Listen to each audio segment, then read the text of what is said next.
నిజామాబాద్ జిల్లా దర్పల్లి మండలంలోని దుబాక గ్రామంలో శ్రీరామనవమి వేడుకలు కన్నుల పండుగగా నిర్వహించారు.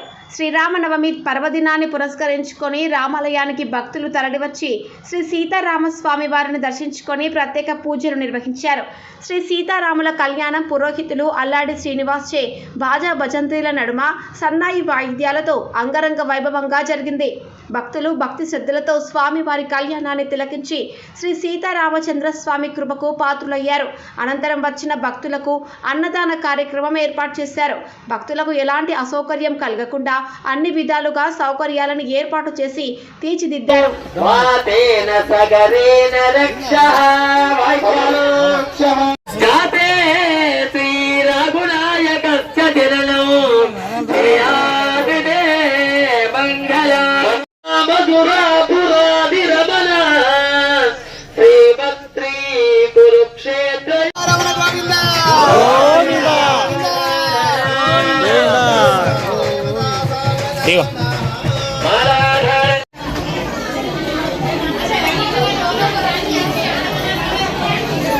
शांति पुष्टि तुष्टि कलगुल भाग ओम इदे जयते ममोदः प्रमोदानन्दयन्नो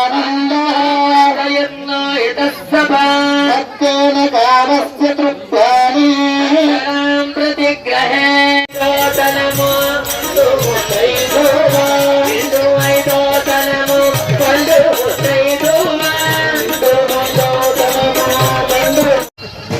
విందే తాంబరము పిల్ల మీద మామ తెచ్చిందా?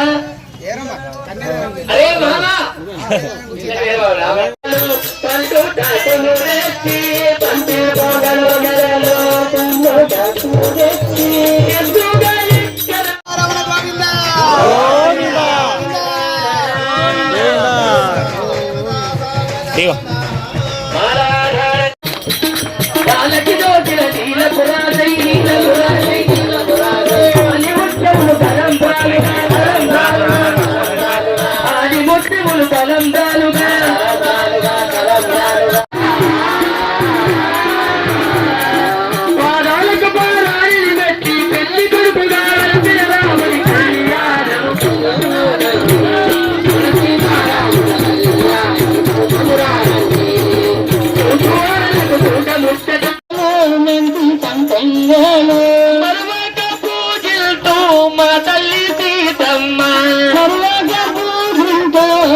నిజామాబాద్ జిల్లా దర్పల్లి మండలంలో ఉన్నటువంటి దుబ్బాక గ్రామంలో ఉన్న సీతా లక్ష్మణ హనుమసమేత శ్రీరామచంద్ర స్వామి ఆలయంలో మరి ప్రతి సంవత్సరం కూడా ఉగాది నుండి శ్రీరామనవమి వరకు ప్రతి నిత్యము స్వామివారికి నిత్య హోమము మరియు వాహన సేవలను నిర్వహించి ప్రతిరోజు అంటే రోజుకొక వాహనం చొప్పున ఒకనాడు గరుడ వాహనము, ఒకటి నెమలి వాహనము, పెద్ద శేష వాహనము, మరి అశ్వవాహనము, హనుమంత వాహనం అని చెప్పేసి ఈరోజు స్వామివారి శ్రీరామనవమి నాడు కళ్యాణాన్ని జరుపుకొని ఈరోజు అశ్వవాహనారుడై స్వామి ఊరేగింపుగా వెళ్తాడు.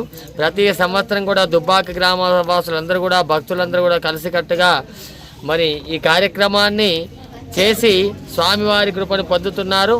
ప్రతి నిత్యం కూడా ఉగాది నుంచి శ్రీరామనవమి వరకు ఉదయం యజ్ఞము మరియు సాయంత్రం వాహన సేవ చేసి భజన కార్యక్రమాలతో భజన భక్తులందరూ కూడా ఈ కార్యక్రమంలో పాల్గొని ఆఖరి రోజైనటువంటి శ్రీరామనవమి నాడు అందరూ కూడా కలిసి తలా ఎన్ని ఓడి బియ్యం కానీ, తలంబ్రాల బియ్యం కానీ, బట్టలు కానీ, పుష్టే మట్టలు కానీ, మరి ఆలయ కమిటీ వాళ్ళు ఊర్లో తిరిగి చందరూపకంగా ధనధాన్య వస్తువు రూపేణ సేకరించి అన్నదాన కార్యక్రమాన్ని ఏర్పాటు చేసి స్వామివారికి అభిషేకము, తర్వాత డోలారోహణ నామకరణ మహోత్సవ కార్యక్రమము, ఆ తర్వాత స్వామివారి కళ్యాణోత్సవ కార్యక్రమాన్ని జరిపి రాత్రికి ఊరేగింపు, మరి మధ్యాహ్నం అన్నదాన కార్యక్రమాన్ని ఏర్పాటు చేశారు.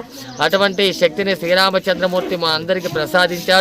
ఈ విధంగానే ప్రతి సంవత్సరం స్వామివారు అటువంటి శక్తిని ప్రసాదించి మా అందరితో ఇటువంటి కార్యక్రమాలు చేసుకోవాలని శ్రీరామస్వామిని కోరుకుంటూ, మరి అదేవిధంగా ప్రతి సంవత్సరం కూడా ఈ విధంగానే ఆలయ కమిటీ వాళ్ళందరూ కూడా ఈ కార్యక్రమాన్ని చేయాలని మనసావాచ కర్మను కోరుకుంటూ వారికి అటువంటి శక్తిని శ్రీరామచంద్రమూర్తి ప్రసాదించాలని, దుబ్బాక గ్రామము పాడి పంటలతో మరి పిల్ల పాపలతో మరి పైరులు చక్కని పచ్చని పైరులతోని విలసిల్లాలని కోరుకుంటూ మరి ఈ కార్యక్రమాన్ని జయప్రదం చేసిన మా ఆలయ కమిటీ వాళ్ళందరికీ కూడా మా అభినందనలు ఆశీస్సులు తెలియజేసుకుంటూ ముగిస్తున్నాం. జై శ్రీరామ్.